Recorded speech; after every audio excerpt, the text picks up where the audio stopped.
Welcome to the Retay Roundtable podcast, brought to you by Retay USA. I'm your host, Jesse. Hey, I'm trying to record a podcast over here.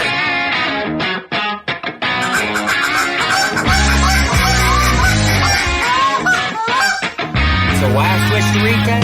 Sounds like real.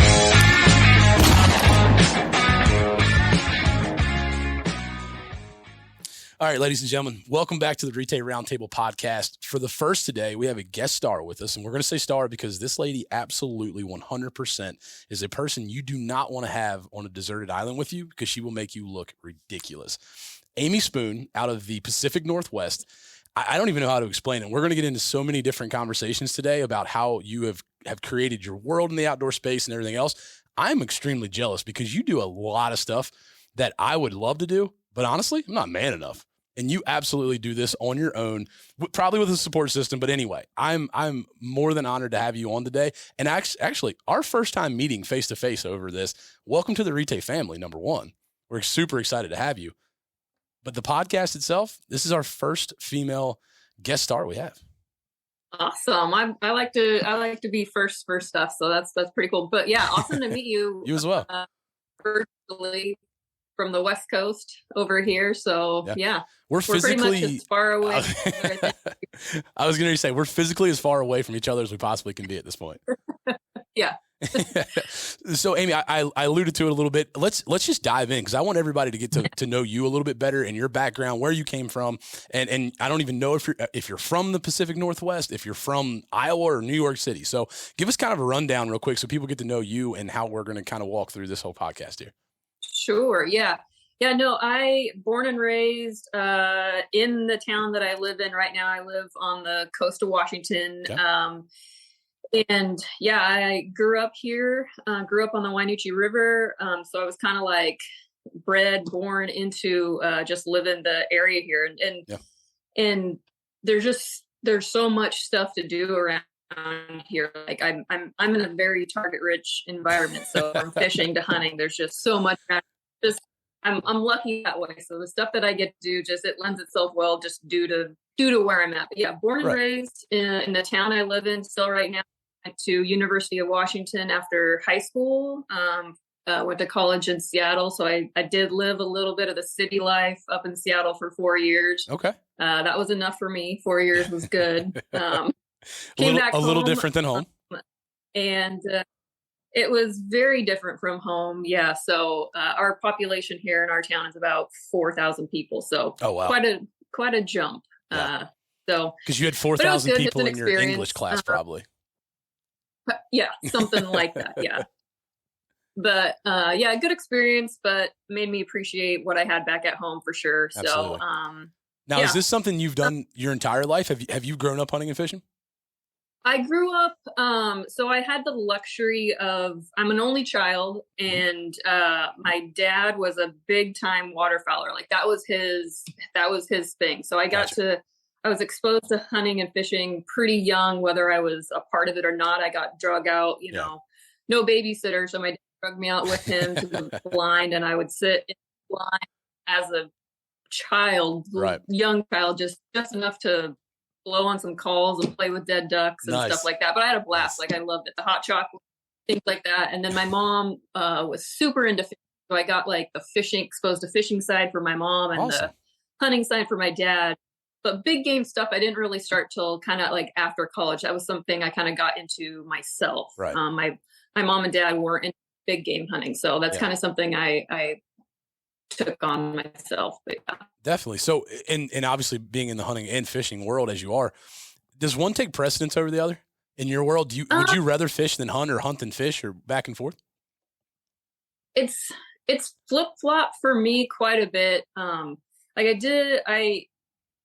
kind of before meeting my longtime boyfriend that I have now, I was kind of like self-taught with everything I wanted to do. I kind of figure it out for myself kind of thing, which takes a lot longer to become proficient at some things. But in meeting him, it totally opened my world into new opportunities. And he's taught me so much and exposed me to so many different things. Super appreciative of that. But if you would have asked me maybe like 5 years ago, I would have said hunting over fishing for sure. Yeah.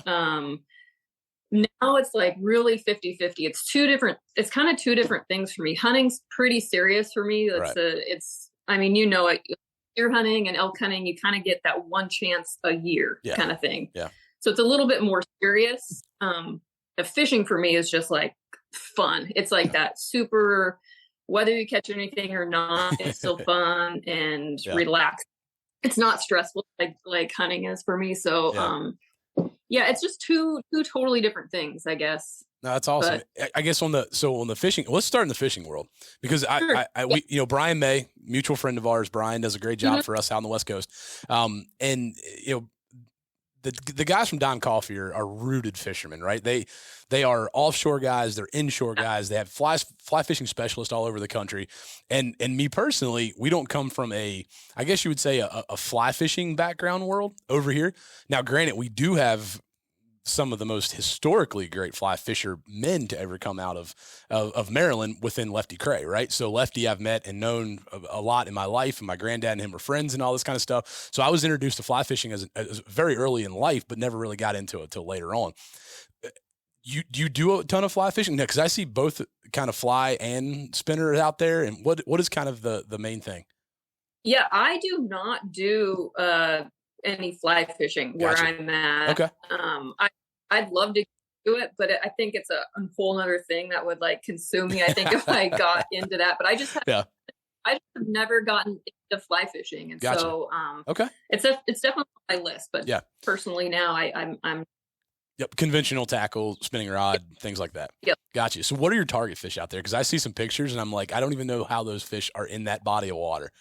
Yeah. And like I said, that where I'm at, I have the opportunity to go. I mean, I live 30 minutes from the ocean. Right. I have our rivers here, but like right now, or I guess I should say my all-time favorite thing to fish for is winter steelhead. That's my hands down number one thing. If I could only fish one thing in the rest of my life, it would be that. But yeah, we have salmon steelhead, which fall salmon is going strong right now. It's just starting. It's a little bit slow right now, but it's going to be picking up here really quick. But even right now, you could be tuna fishing still here. Which is really cool. That's a here that I super, super love. It's a lot of fun.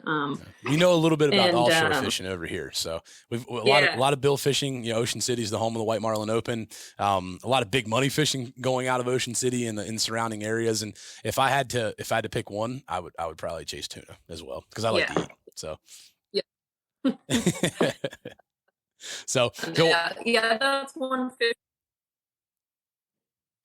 Sorry, that's just one fishery I totally push on people if they haven't tried it to totally get out there. And people kind of don't realize that feasible it is kind of out here. We can do these one-day trips. Sometimes people think they have to be out in the ocean for days on end, but we can do these one-day here. Yeah, one hitters and kind of get back in. So now you're fishing mostly in fresh bodies of water, so streams, rivers, and stuff like that. Are you doing a lot of boat fishing, or are you doing a lot of wading and stuff? We do both. We usually bust out our drift boat. Our home rivers are, the Wainuchi and Sassup, which have been, a lot more people have been, out and about. So it's been getting a little frustrating, out on the water with people, but that's all right. I mean, it is what it is, but yeah, we do a lot of fishing. We can go up north and jump on some new river systems that we don't do regularly in the northern part of the peninsula. But we're kind of 50. Gotcha. Okay. So let's look. We're right on the cusp of all the big game hunting, all of the waterfowl seasons coming into it. Same question back to you, because like I said, just want to get a kind of a profile of people, understand who you are before we get into the fun questions of like how in the world you got to this position that you're in. Big game or waterfowl? I gotta go big game. Yeah, I do. Okay. Yep. Elk, deer. Probably my favorite thing. I'm crazy for it, but is black-tail deer. Okay. That's my. Yeah. If I had to pick one thing, it would probably be black-tail, and that's just they're just this a mature blacktail, people have seen big blacktail, but until you've seen a real true trophy mature blacktail, it's just being able to see one, let alone harvest one, it's a huge deal. And That's awesome. we just have them here, and it's a really hard animal to hunt. But I just super appreciate the challenge, and it wears me out every year, but I'm looking forward to it. So what is the black, because you're coming from a guy who we have whitetail everywhere, but we also have a particular deer called Sika deer. It's not native to Maryland, but it's the only place you can find them wild in the U.S. So what is the geographical range of blacktail? Yeah, so you're going to be looking, so the western, and there's also different subspecies of blacktail. Like the blacktail in California are going to be different than our coastal blacktail here in Washington. But you're looking like the, like we have I-5 that runs north and south all the way from Washington down into California and stuff. But the true western blacktails that I love are on the very western coast of Washington State here and Oregon. Yeah, or some really big ones as well. Gotcha. What is a mature blacktail? I mean, you're looking at, I have a couple in here. I mean, if you're, let's see, I want to say for Washington State for like 130, I want to say. So not your 200 inch or anything like that. No, but that's the other cool thing with Washington is we have blacktail, whitetail, and mule deer all in the same state, so you can hunt for all three species in the same state. Yeah, are they on the same Are they on the same seasons and all, or like is it like one blacktail, one mule deer, one whitetail? Yeah, you get one deer regardless of species per year, but. Yeah, so you got your whitetail up kind of in the northern, northeast part of the state. Mule deer kind of on the eastern side. Yeah. But the seasons are pretty much the same. Gotcha. Depending on we have draws and things like that too that you can hunt outside of the general. Yeah. Awesome. So you're probably saving your one tag for blacktail then. I am this year. Yeah. Last year I drew a special permit, and that was mule deer focused. But this year, I'm back to blacktail focused for sure. Nice. Okay. Cool. So when we were introduced to each other the first time was actually through a waterfowl hunt that you went on, and I believe it was a snow goose hunt, right? Yeah, it was. Yeah, and I heard it was a banger snow goose hunt. It was super fun. So that's the other thing too, is we can travel to the east side. Well, we have snow geese hunts here on the west as well, but got to go over to Eastern Washington, which was the first time I hunted snow geese here in Washington, which was awesome. But that was earlier in the year with Brian and all those guys, and it was super fun. Being in a blind with those guys is awesome. Like it's always a good time. But yeah, no, we had a great it was a great hunt. Probably just as much fun after the hunt, knowing those guys. It was. Yeah, for sure. Absolutely. So what you're really getting down to is that waterfowl is semi new to you as well. It's I'm getting back more into it. So gotcha. I did a bunch with my dad kind of up until like in high school years, and then I kind of got out of it during high school and college, and then really started trying to get more back on a regular basis as much as I can. We definitely struggle with access around here. We have a ton. I mean, we have some killer phenomenal waterfowl area here in the flyway we're at in the Chehalis basin, but I mean, everything is leased up beyond belief. And it's really hard, which is a shame because it's a super awesome sport. And it's one of those ones that getting new people into hunting and, kids and being able to take them out there, it's one of those things. It's not like deer hunting where if they miss or you lose that one chance, there's always going to be more birds coming in. And so the sitting in a tree stand for 8 hours and possibly not even seeing anything doesn't really get a lot of people fired up. Right. Yeah. So it's kind of a bummer that it's an issue, but we also have a ton of tidewater that you can hunt, which is also a cool thing. But that's, then it's also another layer to it that's hard for some people. But definitely getting into it more though. Nice. So we've actually had this conversation a little bit, and we're going to talk to a guy from Allnex here in a couple of weeks. But are you in Washington State? Do you see a lot of public ground that's not accessible? I know well, I guess in Montana, Wyoming, those areas are seeing a lot of that right now, where a lot of their public land is landlocked. Yeah, we do have quite a bit of that. And yeah, you can go on Onyx like you're talking and see those parcels, see those big tracts of land that are, Right. Behind stuff, which it's no good. But yeah. No bueno. Yeah. And look, No coming from a world where we have, don't get me wrong, we have a little bit of public ground, right? If it's nothing. Mm-hmm. And look, there's more public ground in the state of Montana than there is, surface size in the state of Maryland. Right. So we can't even imagine what it is. And for me, not being really on the West Coast very often, it's got to be interesting to know that you have all this public access, but you can't get to it.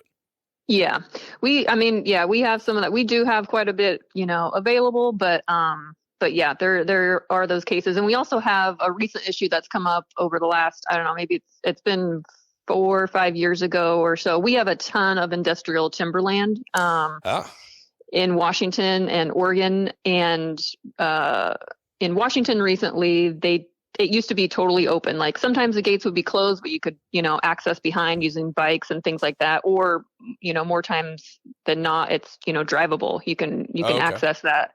But they created a fee system, which was definitely not a good move as far as hunting wise. The hunting community definitely attacked the timber companies over creating this basically fee for entry. Oh, but wow. I mean, it is what it is now. I mean, they were dealing with super, like a ton of dumping and, wood theft and things like that. So it's understandable, but that's another issue that hunters are facing too over here is pretty much paying to play, which seems like it's never just fun. Yeah. So unfortunately, we're very familiar with that aspect of it. So we joke about it a lot. It's not even a joke anymore. I mean, there's literally single pits in Maryland. Historically, we kind of do. We have the originating places of waterfowl hunting, right? So we have the Chesapeake Bay. Mm-hmm. We have all of these different little towns that were built off waterfowl hunting. Everyone in these towns, are guides or they're an inn for lodging and stuff like that. Right now, we have single pits that go for $10,000.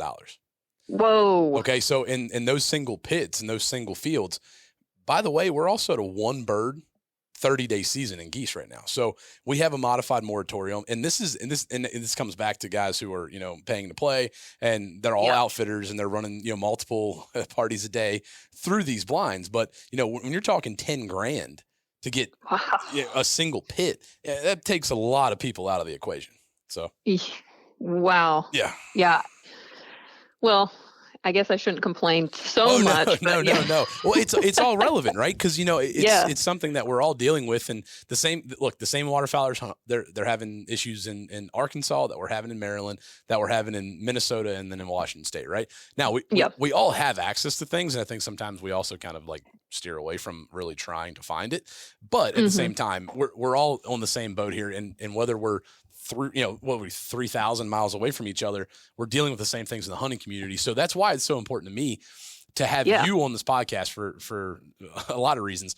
We don't have a very strong female support staff as far as hunting goes in our area, in our region. And that is probably pretty common across the country. But what are you seeing on the West Coast? Are you seeing a lot more female hunters? Are you seeing more people getting involved now that we're kind of on the downslide of COVID and everything else? Yeah, I see. We have a pretty, and maybe it's just, it could be just I'm a little bit more plugged in, and with, social media is such a big tool for people to, expose themselves, putting themselves out there so you see it more. But we have a pretty great group of, female, I could call them outdoor ambassadors. Yeah. They're doing some really cool things out here, and I think it's really opening the doors for getting new females into the sport, whether it's hunting, fishing, any of that.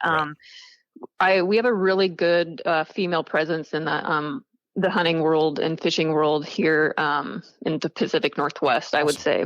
Awesome. And that's kind of something to be proud of if it's not the case everywhere, but I definitely can see it in the Pacific Northwest, which is awesome. Yeah. So I figured we'd wait a little bit to put you on the hot spot of this one, but I got to go ahead and ask. One of the things that everybody plays back to, it's one of the conversations that everyone has in the outdoor industry, whether it be hunting or fishing. It's the female huntress, or the female the female ambassador to a fishing company, right?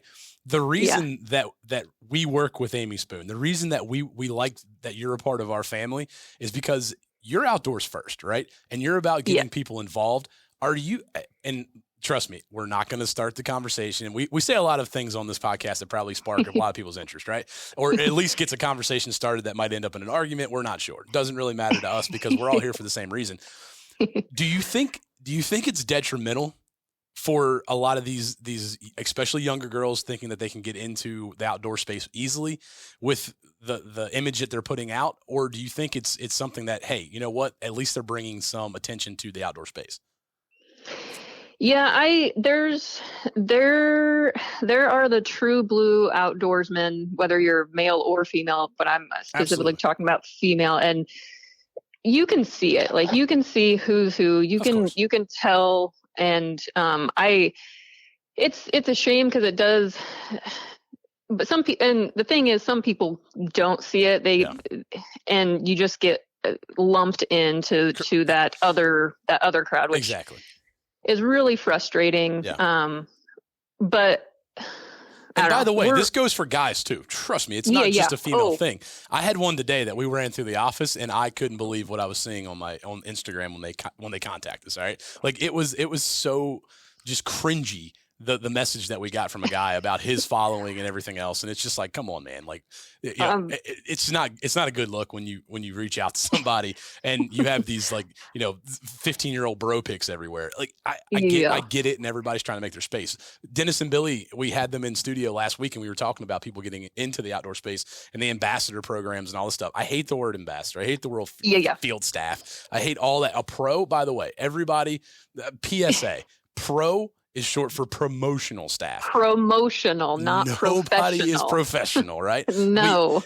Like professional baseball players. Yes, you know why they're professional? Because there's a league set for them to play in, and they get paid a lot of money for it. No one is a pro out here. Even guys who think they're pros, guess what? They're just another guy who may get a little bit more money paid to them to have an advertisement on their show, whatever it may be. But jumping back to this, and I didn't want to get you so far into a hole where you had to crawl out of it. But I hate the fact that and I think you said the best, lumped in, right? Because what you do and what we have seen and the introduction we had to you is like, whoa, I mean, honestly, she's probably more of an outdoorsman or women, however you want to say it, than most of the guys that I know. Yeah, no,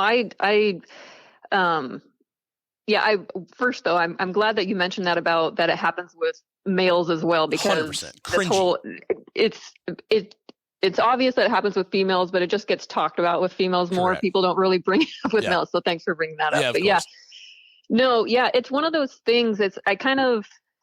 You gotta earn your stripes, but you kind of you have to do it. So it seems like this happens. It's a perfect example. Every blacktail season, usually when I go out, I have the place that I'm going to go out and kind of focus on for the year, and I will be the first one out there, the first one in, I'm hiking or biking or walking in quite a ways. And, you run across a male way out there, and they're kind of, they're taken aback. They're like, whoa. Right. What are you doing out here? And and it takes a good 4 or 5 days of them running into me again, me beating them out there, me putting in the miles, putting in the time, and they're kind of like, oh, okay, she's in the in group. She's so legit, right? And that's a tough thing, and I hate that we've gotten to this point, because it's almost like you have to extra validate yourself, right?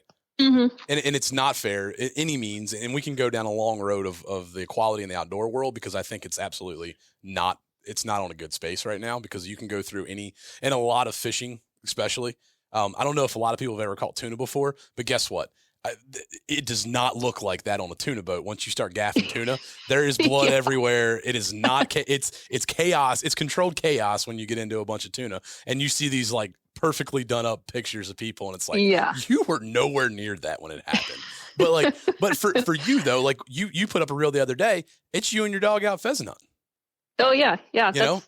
That's been since pheasant has opened. That's, instead of taking my dog on a morning walk around our town, we've hit the fields That's every awesome. morning for our walk. Which, So, by I the mean, way, yeah. I'm completely jealous of that. Oh man, you should be. So in Western Washington, we don't have a natural population of pheasant. We have pheasant release sites scattered around. Yep. So I'm lucky enough to have one of those just right across the freeway from me. So it's nice. literally 4 minutes away, and me and my dog go for our walk and get a pheasant here and there. It's pretty, it's pretty awesome. Is that run by the state of Washington then? It is, yeah. There's cool. an additional like $82 pheasant fee that you pay to add to your license, and it covers I'd pay that in a heartbeat.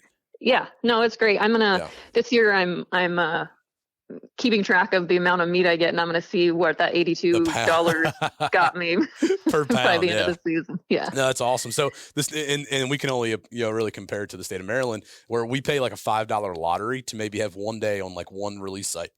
That's sponsored by the, and this is I love hearing about different programs around the country, because it's something that we can ultimately take back and be like, hey, by the way, you pay this. And look, for me, I'd pay $100. I'd pay $200, so let's set these sites. We have plenty of it, especially, the CRP land that the state of Maryland has and all that. So we could take a page out of that book, because it sounds like an awesome program. Yeah, no, it's great. I love it. And, it's great for us too, because we're just right here. So all the people definitely come on release days, and it's like, it's parking lot looks like Disneyland, but any other day we pretty much have the whole thing to ourselves. Right. No, that's pretty cool. So is it there's still a quota, obviously, like there's a daily limit? Yeah, we 2 either sex. Okay. One and one, or can be 2 hens and 2 roosters? It could be 2. Oh, cool. 2 either. Yeah. Yeah. Are they seeing, and this is me just being an upland nerd, because I don't get to do it very often. And when I have a lot, so me personally, I'd rather chase turkeys than do a lot of things in the world. Upland hunting, if I had more access to it, it'd probably take all of my money and I'd have a divorce, honestly, because I love upland hunting. But is it I guess the real question would be, is it taken to the point to where it's overpopulated, or is it like you're actually seeing a resurgence in native birds? Not when I say native, I mean, is there a population resurgence at all? I think so. On the east side, I think yes, we do have natural populations over on the east side. And it's really big over there. We have it, and Fish and Wildlife also has a ton of feel free to hunt areas over there, which is super awesome. We have it on the west side as well, but it's super beneficial for upland bird hunting over there. The feel free to hunt areas. Yeah. Any quail or anything like that in there too? Or oh, really? Yep. Awesome. Feel free to hunt, man. That's a great program. Yeah, it's so everywhere around here. It's like, do not ask for hunting permission. It's pretty much all the signs. So feel free to hunt. That's cool. Very good. So I guess moving back out of this, because I do want to follow up with this, because this is kind of the meat and potatoes of this conversation. Sure. You grew up in it, right? What? And we have some stellar female outdoors personalities at this point, because we're actually seeing them grow into a little bit more than just a ambassador or pro staff or whatever. They're developing kind of a following of their own. Mm-hmm. Whitney Varney down in South Carolina, her and her now fiance, he literally runs an offshore charter boat. They fish all summer long, and then they do not spend any minute outside of work not hunting during any hunting season, right? And then you have Kathleen Blanks, who actually is just she's a real estate agent down in Texas. Her and her husband Hollis, Hollis is a dog trainer, and they have created this little world of their own down there. And she's a killer, by the way. I mean, she just killed an elk the other day nice. on her own. I think they were in Colorado. Maybe it was snowing, so it could have been Canada. I'm not really sure, but we're seeing a lot more resurgence now of the female demographic inside of the hunting world. What would you tell if there's a girl listening to this podcast, which I hope there is at least one, and maybe she's younger and maybe she's looking to say, look, I want to get in this the right way. What would you give her as far as inspiration? I can't, right? I just fell into this thing and I'm too ugly and it is what it is. I don't even put my pictures up. But like, what would you give her to say, look, there is a path for you to be in the outdoor industry, but there's a right way and there's a wrong way to do it. What would be your right way? Yeah. So, there's definitely a spot for everybody. And for people, especially if people are wanting to work with companies, I think, just getting out there, for the first thing I would say is just do it. Don't be afraid. You're just know going into it, you're going to have pushback from the male community. as well as the other thing is just be ready for it. But you're also going to have pushback from the female community too. You know, there's no getting around it. Haters are going to hate no matter the gender. And sometimes if they're hating on you, you might be doing something right. Exactly. So, and I'm glad to hear this from your perspective because, and I'll be honest, this is my take on it or whatever. You've pushed past this. You've validated, like I said earlier on, you validated yourself, and it sucks that you have to do the extra mile of it. But like you validated everything as far as, you know, there's no ifs, ands, or buts about you knowing what you're doing. Yeah, and that's the thing is, and you just know stuff like that's coming, but just do it anyway. And as far as like even working with companies, the biggest thing I could say is like, you got to build a relationship with people first before, I mean, you probably get this all the time. You can't just call up a company and be like, hey, can I have some free stuff? Like you gotta, you gotta have something to offer. And the thing is with that, it's a mutual thing. It's not just a freebie. You got to give to get, as well as you got to be able to work with a company that's willing to, provide for you as well. It's a relationship, not just a handout. And some people kind of just don't get that. Yeah. Once again, that goes both ways, guys and girls, right? Because like I said, there's some absolutely unbelievable messages that we get from people who say, well, hey, I'm a big deal in my area, right? What can you send me a gun? Well, that doesn't really do anything. We don't have a relationship. We don't know who you are. And, for us, and this has been an ongoing process, like I said, meeting you through Brian, it's just, it's everything works for us, right? Because at the end of the day, we still have a product to sell. We still have to get, it's marketing, it's everything wrapped into one. But the biggest thing for me is to know that not only the person that is representing your brand is doing it well, but they're doing it right. So, and I think we appreciate that from you because you have represented Retay as a brand that you're utilizing in the field and you're using it, not just taking pictures with it. So thank you. Yeah, I know. And that's the thing, getting in and having a space in the hunting and fishing world, social media wise. I mean, there's an easy way to do it and the right way to do it. You can take off as many pieces of clothing as you want and it'll get you probably in the eyes of a lot more people, but in the long run, that's, is your freezer full? Exactly. Is your right? So yeah, and I'm glad we aired this out because I think it's something that makes it hard. And once again, it's made it another difficult hurdle for you to jump, I'm sure, because there is a lot of that out there, right? There's a lot of picture takers, and like you said, doesn't matter how many, whatever skimpy bikini you can wear on a fishing boat doesn't make you somebody who's a captain of a boat, right? We understand that, but I think that that if we get to a point in the outdoor community that we're focusing on the thing that matters, which is actually hunting and fishing and progressing, what is something, I guess for us being here, it's totally different because we're in our own little world, but like, have you ever done any women programs at all? Have you helped with a group of women? Just the other day in Wyoming, one of our reps, Zach Epstein, did a complete pheasant hunt with a female group who came out, and I believe most of which was their first introduction to hunting. Oh, that's awesome. Yeah. Yeah, no, actually I did. It started off as a Facebook group, quite a while ago. I want to say 9 years ago. Nice. I started a group, and it just because, this is my lifestyle. Like you said, if I'm not working, I'm doing something outdoors. That's my free time.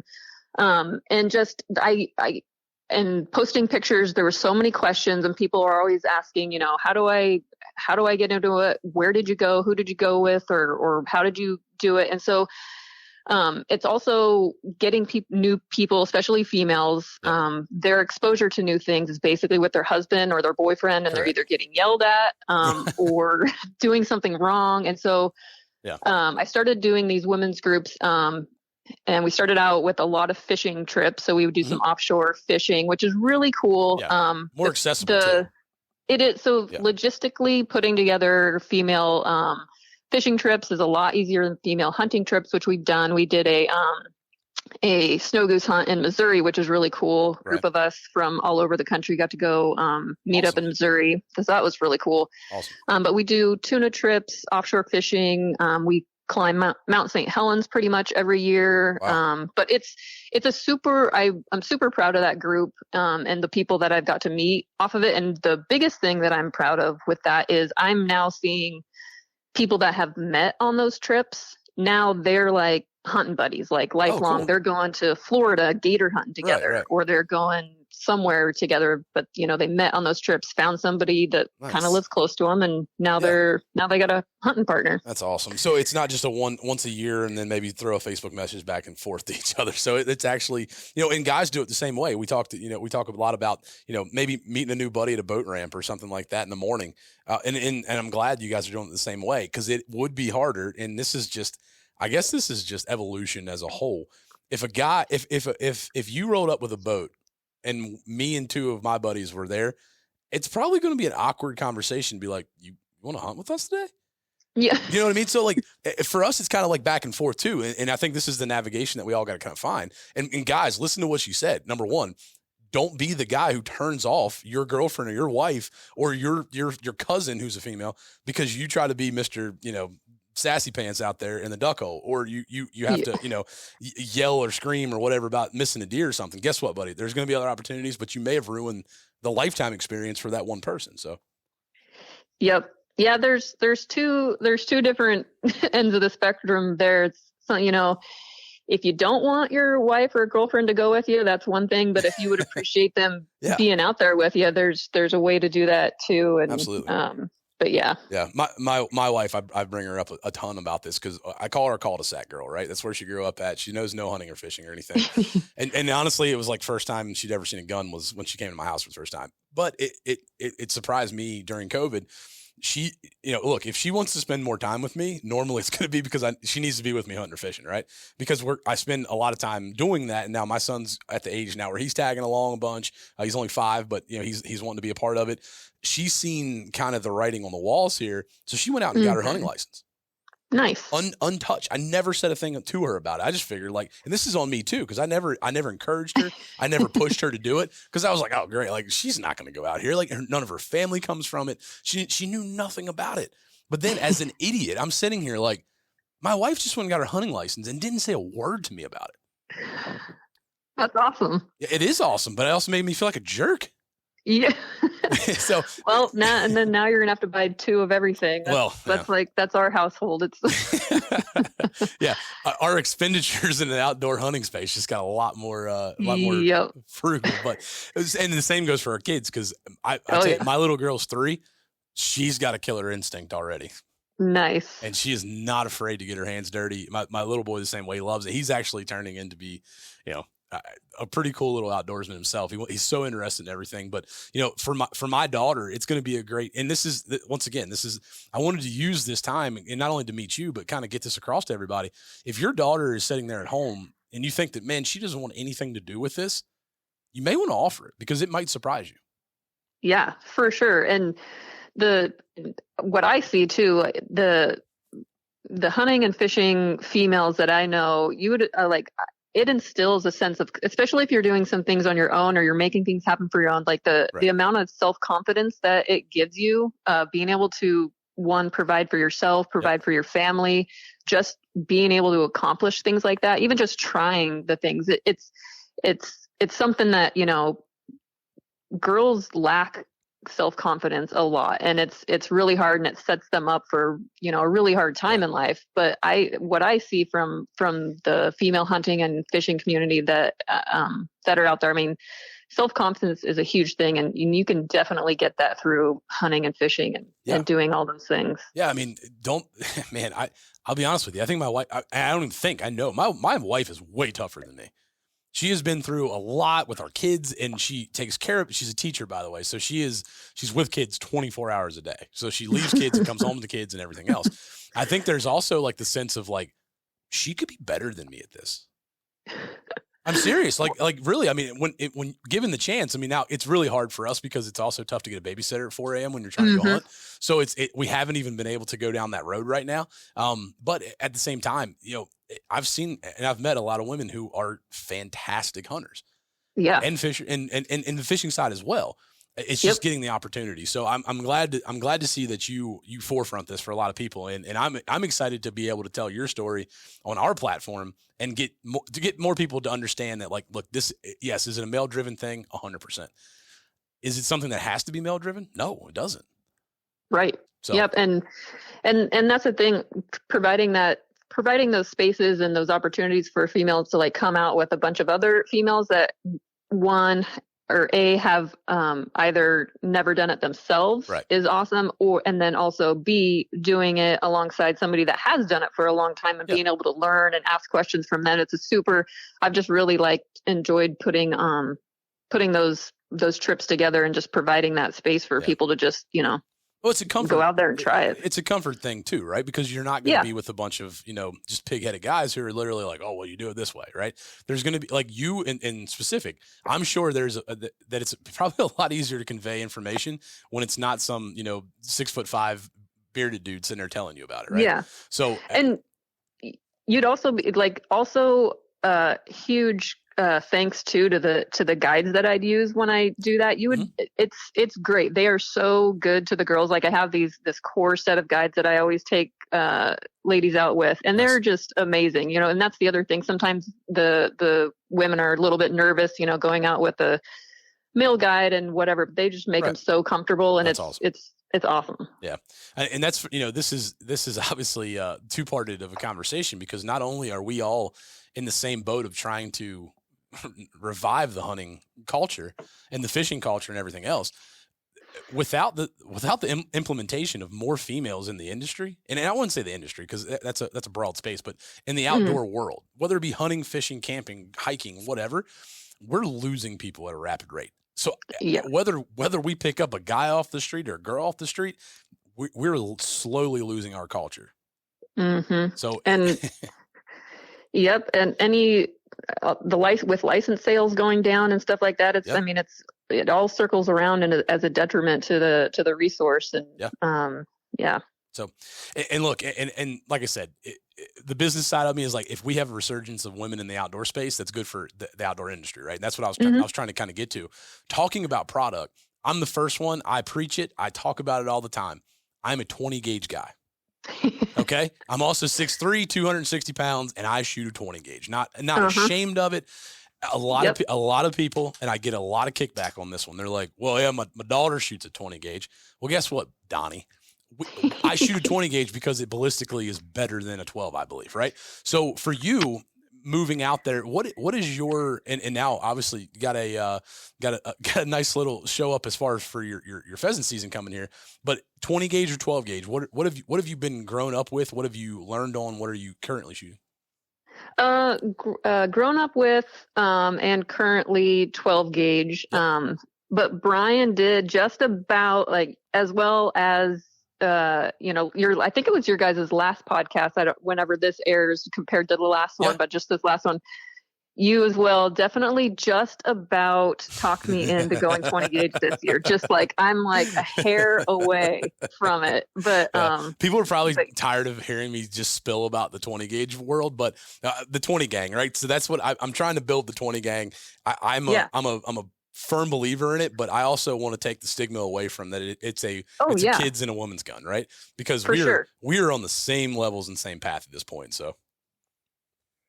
Nope, I agree. Yep. So for you coming up this year, you guys are getting ready to kick off. When does your season start? So are you on the big game side first, or does waterfowl kind of kick off first for you guys on the West Coast? It's pretty much, so I do archery elk, which was the first part of September. So that came and went. I was unsuccessful for that. By the way. Is it archery elk? 100%. Won't do anything else. Had an opportunity 2 years ago to go kill one with a rifle. Won't do it. Mm-hmm.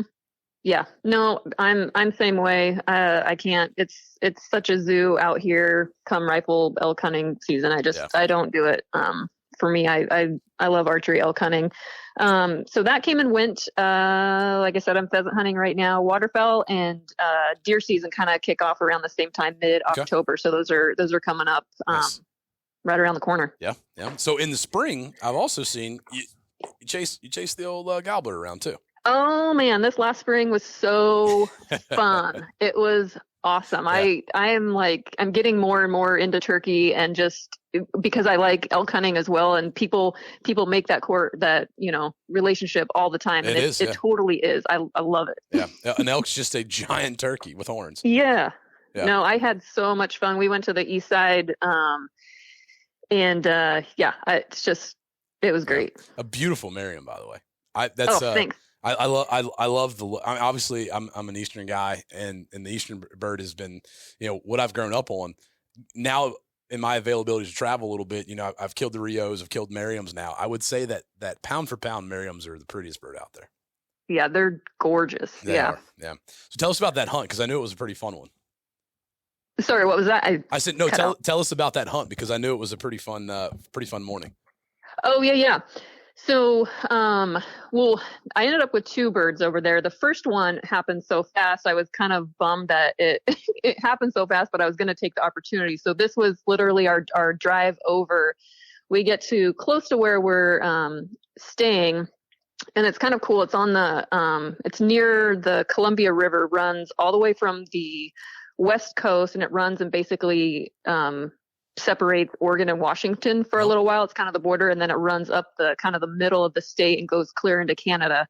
But we're in the northeast section of Washington here, and so we're driving along the river, and I see this bird just strutting out there on the riverbank, and I'm like, are you kidding me? So I get out my Onyx and I'm like, can we get down there? Is this like public or what? And so I bust out the Onyx and I'm in the truck, and I'm like, man, we can walk through here and get down there. How cool would this be?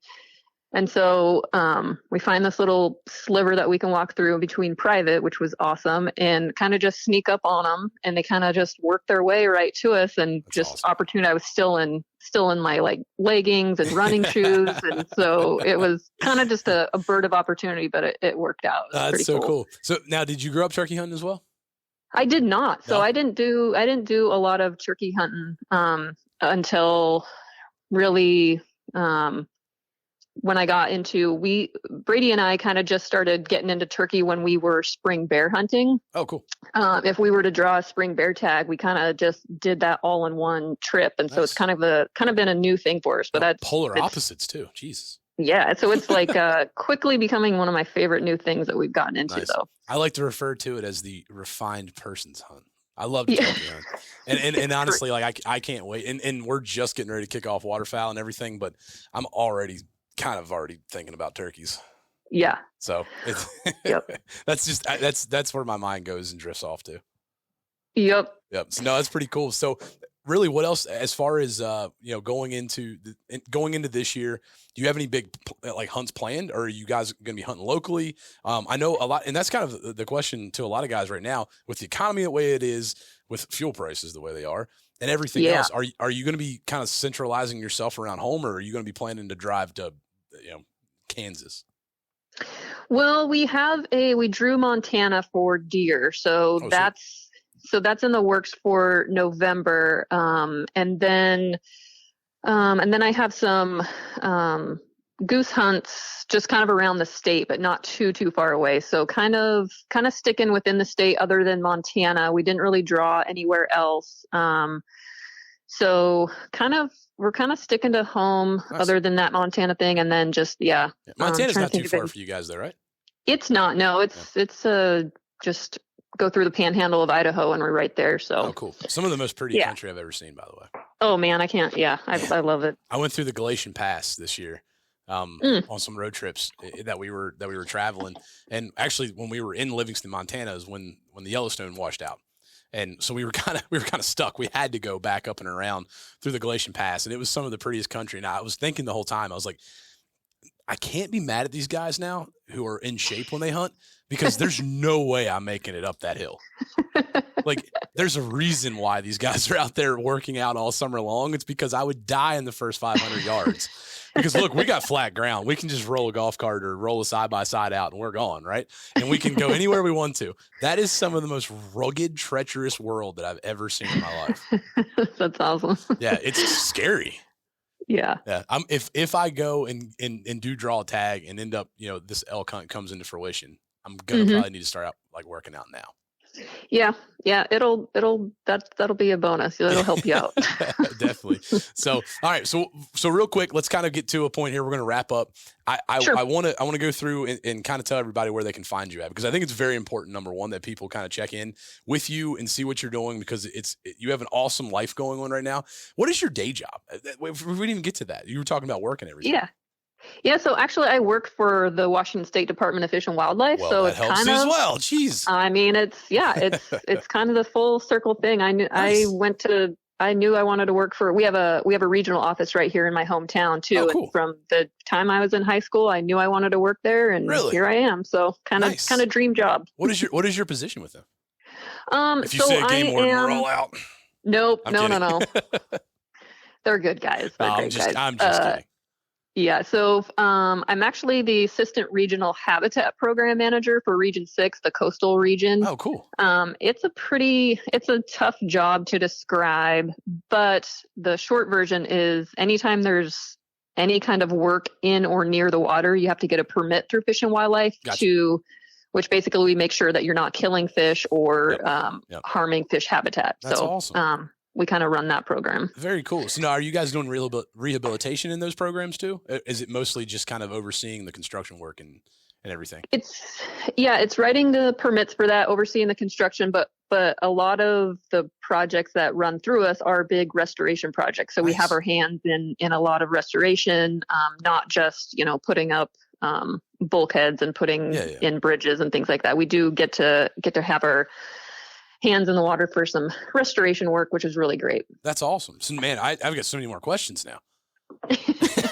So on that, I came from the construction world. So in the state of Maryland, we have the Chesapeake Bay, which everything is honestly sediment erosion control. We have a ton of bay buffers, and really our entire lives revolved around stormwater management.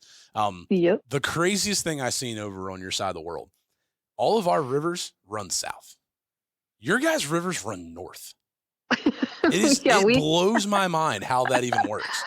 Yeah, they go pretty much any direction. Yeah, we were on a body of water. We were fishing. We actually were fishing in Montana, almost in Wyoming. We spent a day on the Snake River, and I looked at the sun at one point, and I had to grab my bearings, and I was like, "Are we going north?" And he's like, "Yeah, why?" And I was like, "I've never seen a body of water in my entire because everything for us runs from the mountains and runs south. It runs down. It runs to the ocean, right?" For you guys, it is. So I'm guessing that your world of control over there is like 10 times, because not only like for us, when they write a construction plan, they're like, well, as long as you got protection on the south side, you're good. For you guys, it could be anywhere. Yeah. Our dewatering plans are pretty involved. Yeah, I bet. Cheese and crackers. Well, that's awesome. Well, that's a side note conversation for everybody too. Yeah, we're gonna have to have that one, but maybe we do like a project check-in with Amy too. There you go. Yeah. I would love to see, obviously it's just a total different landscape over there from what we're used to in the Southeast and in Maryland and even in the Northeast. So I would love to see what you guys have going on, because it is some pretty ground that you live in for sure. Oh, it's beautiful. Yeah. I definitely, I appreciate my job even more for the area that I get to do it in, for sure. Definitely. Well, your office isn't that bad, I'm sure, because it's probably it's probably pretty picturesque at all times. Yeah. So are you in is it mountain based for you guys? And this is just me being a crackerjack from the Eastern Shore of Maryland. Is it mountain and coastal water? Is it pretty close? Yeah, Washington State is super weird. We have a rainforest, we have desert, we have mountains, we have pretty much everything. But yeah, on the coast here, we have the Olympic Peninsula, which is very mountainous, rainforest up there. Rainforest. Yeah. What can you hunt in the rainforest? So that's where there's some big Roosevelt elk in there, which is that's pretty cool. Yeah. Is it gloomy and rainy there? Is that kind of your guys' thing? Yeah, that's kind of the stigma for our area. We do get quite a bit of rain, but I mean, this year has been not the case. We haven't had rain in so long, and we're not forecasted to have rain pretty much all of October. It's been really warm and dry, but overall, yes, we're known for having pretty gloomy skies and a lot of precip. That's awesome. Well, good deal. Look, there's so many things we can talk about on this one, and I'd love to have you back on, kind of get a mid-season update from you. But tell everybody where they can find you at, all your social medias and everything. Yeah. So social media, it's pretty much at Amy AMY_spoon SPOON. Pretty much find me anywhere with that. How about your Facebook page, your women's Facebook page? Oh, so it's called the OCC Adventures. Okay. and you can find me there. And I post the trips when they get announced, Awesome. on pretty much everything. And so, and I'm always open to questions. People, it's great that I'll post something and people, females shoot me a question really fast and, hey, what was this? And it's great. And I'm super, super open to questions, and I'll give you all the information I have. Absolutely. You live it, you breathe it. We're super excited to have you part of our family, because we've always talked about it. We're not an ambassador group. We're not a pro staffer team or whatever. You're a part of our family. We love to have you. And it's going to be a really cool ride, because one of the things that producer Hunter and I have already started talking about is kind of some video updates from your area. We'd love to be able to kind of show that and even document some of the these larger group outings that you guys are having as well. Awesome. Yeah, for sure. I'll definitely provide you with whatever I can. Sweet. Awesome. Amy Spoon, the real deal. No joking about it. I can't say any more about it. I'm in awe with what you do. We're always talking about it in the office here, and just, you get to live a really cool life. Your job sounds absolutely awesome. You keep on doing what you're doing, and we appreciate you. Perfect. I appreciate having me on the team for sure. Of course. All right, we're going to wrap it up. Jim Caesar. Okay. Take us out of here. Raised in the South, I come up from nothing, I figured it out. They say when I sing, I'm the voice of the South. Give thanks to the Lord, cause I'm making it out. I can't believe I'm living my dream. Early morning flights, the skies are filled up with these whistling wings. Sights that dreams are made of. Look at God's creation. Dust coming in as we struggle to load. Kid number 2 is a hell of a load. Shots going off as they dropping the hood. It's so cold and my call keeps sticking. I'm being precise with the notes I'm picking. My lead is true, so no duck I'm missing. Full choke, so I'm good at a distance. I should have retake. I should have retake. I should have retake. I should have retake. Brush up the blind, ain't wasting no time. Yeah, we gotta grind. Hitting the trees and bring a few digs and passing to me. Ain't no Beyonce, but these ducks in formation. This ain't no heist, but I swear green's what we chasing. Hey, you ever drove a boat in the morning? Can't think, can't see, can't breathe, cause the cold in the fog. 2 strokes and farthest. Start up your engine, get ready to party. It's a dangerous run to the hole. You know where I'm from, so you know how it goes. 25 Mercs and 25 Zeus. Outboard spit smokes when it's cold. This is a timber run, something like timber run. Dodging these logging these trees. Running so fast like we racing for cash in the water. So cold and it's starting to freeze. Could you believe the sight that you see with your eyes when the mallet descend through the trees? My soul is at peace. I get so high when the ducks start to fly. I can see what the angel could see. Please do not blame it on me. The ducks don't commit, then we rearranging the deeks. Come on, let's turn up the heat. They still ain't committed, then we got emotion the deeks. Block swinging left, block swinging right, but keep them in sight. And if we not doing it right, no second chance, and we just might ruin the flight. We kicking water, ducks dropping harder, tell them kick hard. One him gave in, but still got 10. Working circle, got me nervous. Ain't no stress, we on the X. Watch them banking, swerving, curving. We gotta finish these ducks, they coming in. Watch them run straight out of luck. I'm yelling, take them guns, I'm blazing. 1 + 10 came in, amen. That's a whole lot of mileage. Now one left out, we screaming, shout. One shot before man limit, I won't forget it. Yeah. Now we headed back to the ramp. Ducks in the bow of the boat. Chest sticking out like a champ. Chest sticking out like a champ.